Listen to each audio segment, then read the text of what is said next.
kita akan melanjutkan pembelajaran kita tentang respirasi seluler, yaitu tentang siklus Krebs dan transfer elektron. Oke?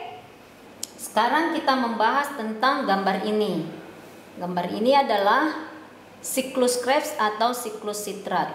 Jadi terjadi di mitokondria. Nah, ini adalah yang dilepaskan 2 ATP, ada 6 CO2, 2 FADH, 6 NADH. Di sini ada 2 NADH, itu tadi dikarboksilasi oksidatif. Sekarang kita masuk ke tahapan-tahapan siklus Krebs. Jadi asetil koenzim A ditambah dengan oksaloasetat. Perhatikan jumlah atom C-nya. Ini akan diubah menjadi asam sitrat. Atom C-nya berapa?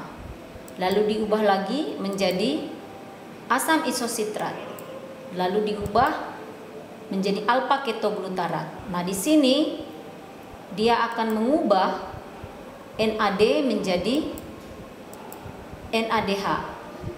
Lalu dia akan melepaskan CO2. Perhatikan atom C-nya. Alfa ketoglutarat diubah lagi menjadi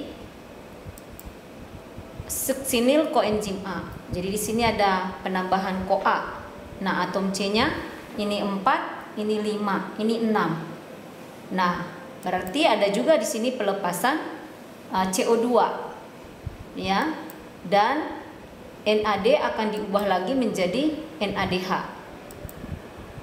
Lalu akan diubah suksinil koenzim A menjadi suksinat dengan melepaskan koenzim A, dan GDP plus P akan diubah menjadi GTP, guanin trifosfat, atau ADP plus P menjadi ATP, adenin trifosfat.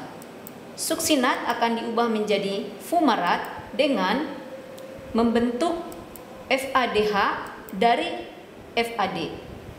Lalu kemudian dibentuk malat. Malat diubah menjadi oksaloasetat dengan mengubah NAD menjadi NADH. Berarti NADH-nya ada 3. 1, 2, 3. CO2-nya 1, 2. FADH-nya ada 1. GTP atau ATP ada 1. Dikali 2 siklus karena tadi ada 2 asam asetil koenzim A. Sekarang kita lihat bahan dasar daripada siklus Krebs, asetil-CoA. Tempat matriks mitokondria, produk 2 FADH2, 2 ATP, 4 CO2, 6 NADH. Sekarang kita lihat transfer elektron. Jadi di sini semua energi yang potensial yaitu NADH dan FADH itu akan diubah di sini secara redoks. Ini adalah peristiwa reduksi, yang ini adalah oksidasi menggunakan akseptor elektron. Ada ubiquinon, ada sitokrom reduktase, dan ada sitokrom oksidase. Nah, terjadi di krista atau membran dalam dari mitokondria. Perhatikan fosfolipid bilayer. Kalau dia satu molekul NADH, nanti elektronnya untuk hidrogen itu ada 3. 1, 2, 3. Hidrogen dia akan menghasilkan, ya, dengan ATP sintetase menghasilkan 1 ATP. Jadi di sini karena ada 3 pelepasan hidrogennya, berarti 3 ATP. 1 molekul NADH konversinya adalah 3 ATP. Kalau dia bahan dasarnya FADH, maka hidrogen di sini untuk transport hidrogennya ada 2. 1, 2. Jadi nanti 1 kali pengubahan transfer daripada 2H+ atau hidrogen atau elektron itu akan menghasilkan 1 ATP. Jadi 1 FADH menghasilkan 2 ATP.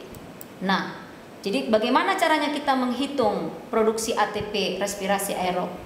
Nah, kalau di glikolisis ATP langsung ada 2. Di siklus Krebs ATP langsung ada 2. sistem transfer elektron karena tadi di glikolisis itu ada 2 NADH, siklus Krebs ada 2 tambah 6, 2 di DO, 6 di siklus Krebs, berarti ada 8 NADH tambah 2 dari glikolisis berarti 10 kali 3, 30. Yang 4-nya dari FADH yang tadi di siklus Krebs. 1 FADH itu ada 2 ATP, kali 2 jadi 4, 30 tambah 4 jadi 34. Maka jumlah ATP secara total itu adalah 38. Nah, kita sudah belajar tentang respirasi seluler, yaitu tentang glikolisis, tentang dekarboksilasi oksidatif, siklus Krebs, transfer elektron. Kita akan memasuki nanti materi-materi untuk respirasi anaerob. Semangat pagi, SMAK 2 bisa!